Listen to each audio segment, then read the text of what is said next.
The Alabama Supreme Court just went rogue on marriage, and that has George Takei pretty annoyed. Hundreds of Republicans just asked the U.S. Supreme Court to enact full federal marriage equality, and the National Organization for Marriage's losing streak has continued with yet another slapdown in court. For the American Foundation for Equal Rights, I'm Matt Baum, and welcome to Marriage News Watch for March 9th, 2015. Well, it seemed like marriage was safe in Alabama, but the state Supreme Court still had one weird trick up their sleeve. Even though a federal court has ordered marriage to begin, now the Alabama Supreme Court has ordered it to stop. State justices claim that their interpretation of federal law trumps a federal judge's. Can they do that? Not really, no. This breaks all kinds of rules about jurisdiction and authority.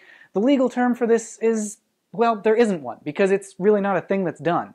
It's basically the state giving the finger to the country, which is why George Takei has flipped it around and is encouraging folks to show their wedding finger to the state. What happens next? Well, lawyers rack up a ton of hours filing motions, and maybe marriage can start back up again sometime soon. Or Alabama might just have to wait until the U.S. Supreme Court settles things once and for all. Speaking of the Supreme Court, last week was the deadline for amicus briefs in the marriage cases. Almost 400 companies submitted briefs in favor of marriage equality. That includes companies like Delta, Apple, Nike, GE, and many, many more. Also of note, a pro-equality brief signed by over 300 Republicans. That includes several mayors, governors, current and past senators, White House officials, and even a Koch brother.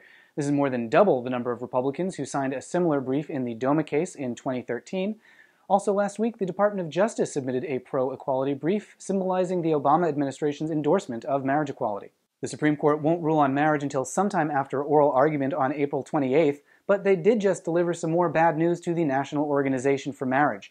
For years, NOM has been fighting to keep their Prop 8 donor identities secret, and last week the Supreme Court denied their request for a rehearing.